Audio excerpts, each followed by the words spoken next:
الہی تیری خاطر ہو میرا جینا میرا مرنا. آپ کو فری پھوکٹ میں کیمرے میں لا رہے ہیں یار، دیکھ لیں فری پھوکٹ میں. چلیں بھائی، محنت کرنے کے لیے نا ایک چیز بہت ضروری ہے. یعنی یہ بڑا لوگوں کو اشکال ہوتا ہے جو طلبہ ہے نا کہ یار محنت نہیں ہوتی پڑھائی میں. یہ ہوتا ہے نا اکثر، محنت یہ بہت اچھی باتیں ہیں، تو ساری وہی باتیں کامن جو سب علماء کرتے ہیں، ہم نے بھی وہی باتیں کی ہیں، کوئی نئی بات نہیں. لیکن یار محنت نہیں ہوتی. محنت کے لیے ایک اصول ذہن میں رکھیں کہ سارا دن محنت نہیں کرنی پہلے تو یہ،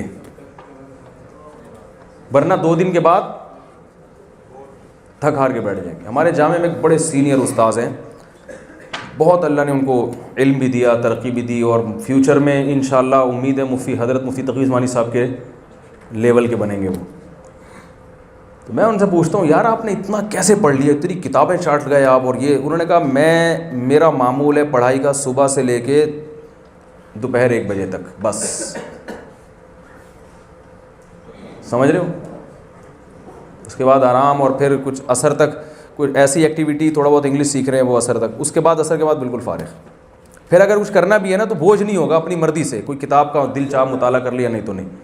کیونکہ انسان کو جب یہ ہوتا ہے نا میں محنت کرنی ہے رات تک، تو وہ ہوتی نہیں ہے. جب انسان کو نا بھائی اتنے گھنٹے ہیں، اس کے بعد لو فری، صحیح ہے نا، اس کے بعد لو فری کریں گے تو وقت میں بہت برکت ہوتی ہے، بہت کچھ کر لیتا ہے وہ. ہمارے جب محنت کی ترغیب دی جاتی ہے نا، 24 گھنٹے کا شیڈول بنا کے دیا جاتا ہے جو دیکھنے میں بڑا اچھا ہوتا ہے، وہ اس میں بہت کم لوگ کامیاب ہوتے ہیں. ہمارے جیسے، ہم جیسے سب ایک ہی جیسے ہیں نا، وہ نہیں چل پاتے. وہ 4 دن کے بعد بولیں گے چھوڑو یار اچھی بڑی زندگی گزر رہی تھی ہنسی خوشی. ٹھیک ہے، تو ایک ٹائم ہونا چاہیے یہاں سے یہاں تک بس، اس کے بعد نہیں. اور وہ صبح کا وقت ہو، صبح کے وقت میں تھوڑے وقت میں بہت زیادہ کام ہوتا ہے. پھر پڑھنے کا طریقہ کیا ہوگا یہ میں بتاتا ہوں. جی بھائی، اچھا میں یہ بات کر لوں پھر تاکہ میرا ٹاپک مکمل ہو جائے نا. دوسرا یہ کہ کتاب کھول کے پڑھنے کا دل نہیں کرتا، یہ بھی ایک کامن بیماری ہے جو ڈینگی سے زیادہ پھیلی ہوئی ہے. کسی کا بھی دل نہیں کر رہا. میرا خیال ہے اس پاکستان میں ایک بندہ بھی ایسا نہیں ہوگا. اب جب دل ہی نہیں کر رہا، کسی کام میں دل ہی نہیں لگ رہا ہے اور جھنجھلاہٹ ہونا شروع ہو گئی، تو وہ ساری موٹیویشن ایک طرف رہ جاتی ہے، درخت لگانا اور قیامت اور جنت میں ثواب اور وہ فرشتے آئیں گے، حوریں ملیں گی. آدمی کہتا ہے یہ جو ٹینشن ابھی مل رہی ہے. تو یہ بات خوب یاد رکھیں، ہم نے بڑے بڑے علماء سے سنا ہے جنہوں نے علم میں بڑی ترقی کی ہے. انہوں نے کہا کہ دیکھو بھائی ایک ٹائم نکال کے رکھو اور اس میں کتاب لے کے بیٹھ جاؤ، اس میں کتاب لے کے بیٹھ جاؤ. ٹھیک ہے نا، 75% کام انشاءاللہ ہو گیا آپ کا. اس کے بعد جھنجھلاہٹ اس لیے بھی ہوتی ہے کہ یہ پتہ ہی نہیں ہوتا ہے کہ پڑھنا ہے کیسے. تو علماء نے ایک بات کہی ہے، اور یہ اصول دینی مدرسوں کے لیے بھی ہے کیونکہ پڑھنے کا طریقہ تو سب کا ایک ہی جیسا ہے نا، اور یہ یونیورسٹی کے طلباء کے لیے بھی ہے.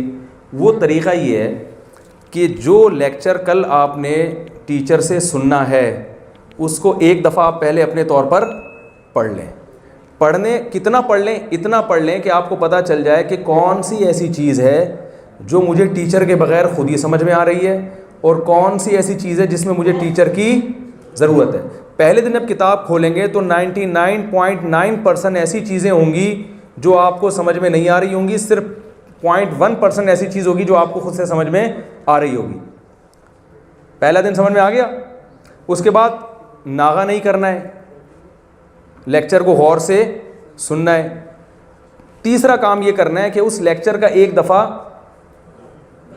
تکرار، جسے ہم اردو میں کہتے ہیں نا، ریوائز کرنا ہے، کسی کو بٹھا کے سامنے، ایسے دیکھ کے نہیں، بلکہ وہ یعنی وہ لیکچر آپ ڈیلیور کر دیں کسی دوسرے کو، کسی کو بٹھا لیں، پیسے دے کے بٹھا لیں، بے شک بندہ 50 روپے لے ذرا بیٹھ جائے 15 منٹ کے لیے، تو وہ آپ نے اس کو وہ اپنے جو لیکچرار ہے نا اسی کے اسٹائل میں پورا لیکچر اس کو سنا دینا ہے.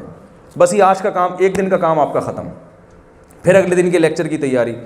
اس سے کیا ہوگی؟ آپ کی صلاحیت کتاب سمجھنے کی بڑھتی چلی جائے گی، اور سال کے آخر میں آپ دیکھیں گے جب آپ مطالعہ کر رہے ہوں گے تو 99.9 آپ کو سمجھ میں آ رہا ہوگا. 1% ہے جس میں آپ کو ٹیچر کی نہیں آ رہی سمجھ میں بات. اور مزہ آنا شروع ہو جائے گا. جب کسی کوئی کام سمجھ میں آتا ہے نا تو پھر دلچسپی پیدا ہونا شروع ہوتی ہے. ہوتا یہ ہے کہ شروع میں ہی وہ